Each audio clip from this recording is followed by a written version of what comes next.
이어서 간추린 소식입니다. 한국농업기술진흥원이 국립종자원으로부터 과수 무병화 인증기관 1호로 지정받았습니다. 무병화 인증은 사과, 배, 포도 등 5대 과수 묘목이 바이러스 등에 감염되지 않았음을 인증하는 제도입니다. 묘목 생산업체는 인증기관에 인증 신청을 하면 심사를 거쳐 인증서를 발급받을 수 있으며 인증받은 무병묘에는 인증 라벨을 부착해 판매할 수 있습니다. 농진원은 앞으로 5년간 인증 업무를 수행할 예정입니다. 농진원 관계자는 국내 과수 묘목의 무병묘 보급과 과수산업 선진화를 위해 힘쓰겠다고 말했습니다. 송민영 농림축산식품부 장관이 최근 자율주행 농기계 장비 개발 기업을 방문해 농업 분야 청년 기업의 초기 투자를 확대하기 위한 방안을 논의했습니다. 농식품부에 따르면 현재 청년 기업을 육성하는 농식품 정책 펀드는 영파머스 펀드가 유일해 청년 기업에 대한 체계적인 지원이 어려운 상황입니다. 이에 농식품부는 청년 기업을 단계별로 지원할 수 있도록 성장 단계별 전용 펀드를 신설하고 펀드 규모를 확대할 계획입니다. 또 창업기획자가 농식품 펀드 운용사로 참여할 수 있도록 농식품 투자조합법 개정을 추진해 초기 기업에 대한 민간 투자도 확대할 방침입니다. 창업기획자라는 분들이 있습니다. 초기에 청년 기업들의 아이디어를 발굴해내시는 분들인데요. 이분들이 펀드 운용사로 직접 참여를 할 수 있도록 법률 개정을 해서 민간 투자를 촉진하려고 합니다. 농식품부는 우리 청년 기업들이 잘 정착할 수 있도록 꼼꼼히 지원하겠습니다. 농식품부가 개식용 종식법 제정에 따라 전업하거나 폐업해야 할 업체가 5,625곳으로 집계됐다고 최근 밝혔습니다. 농식품부는 개식용 종식법 제정에 따라 전업과 폐업 지원 대상을 파악하기 위해 지난 2월 6일부터 이달 7일까지 운영 현황 신고를 받았습니다.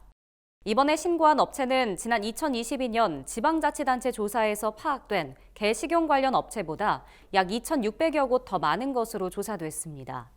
이들 업체는 오는 8월 5일까지 전업 폐업에 대한 이행 계획서를 제출해야 정부 지원을 받을 수 있습니다.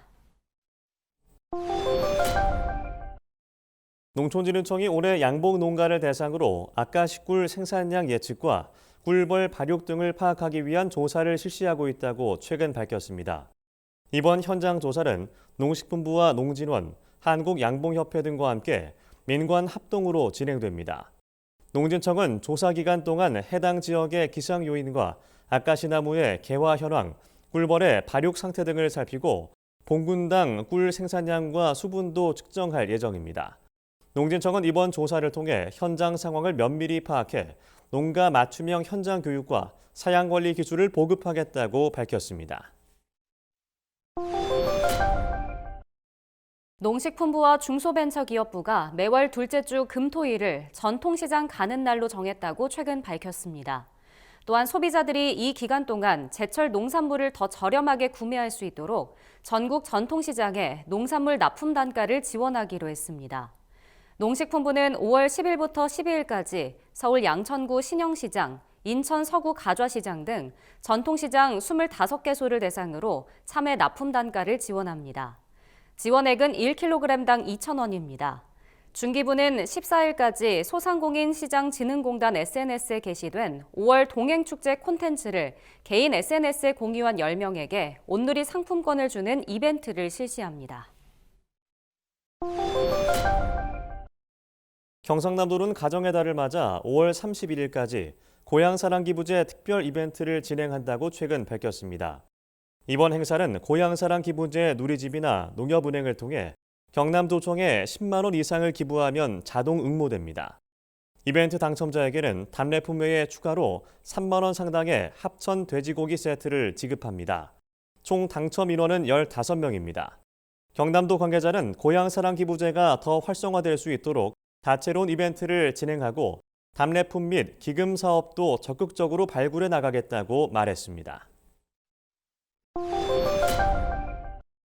전라남도가 지난 5일부터 이틀간 내린 집중호우에 따른 농작물 피해 조사를 실시한다고 최근 밝혔습니다. 이번 집중호우로 피해를 입은 농업인은 오는 16일까지 읍면동 행정복지센터에 신고하면 됩니다. 피해 농업인에게는 작물에 따라 농약대는 1헥타르당 100에서 250만 원, 대파대는 최대 900만 원까지 지원합니다. 한편 전남도는 이번 농작물 피해 외에도 지난 4월 마늘 2차 생장과 매실 저온 피해를 입은 농가의 피해 신고도 받고 있다고 밝혔습니다.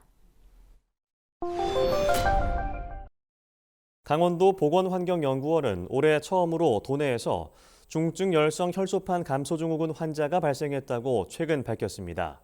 이번에 발생한 SFTS 환자는 지난달 경북과 제주에 이어 전국에서 세 번째입니다. SFTS는 주로 4월에서 11월 사이 바이러스를 보유한 참진드기를 통해 감염됩니다. SFTS에 감염되면 고열이나 식욕부진 등의 증상을 보입니다. 강원도 관계자는 야외 활동 시엔 예방 수칙을 지키고 2주 이내에 고열, 구토 등 소화기 증상이 있으면 즉시 의료기관에서 진료받아야 한다고 당부했습니다.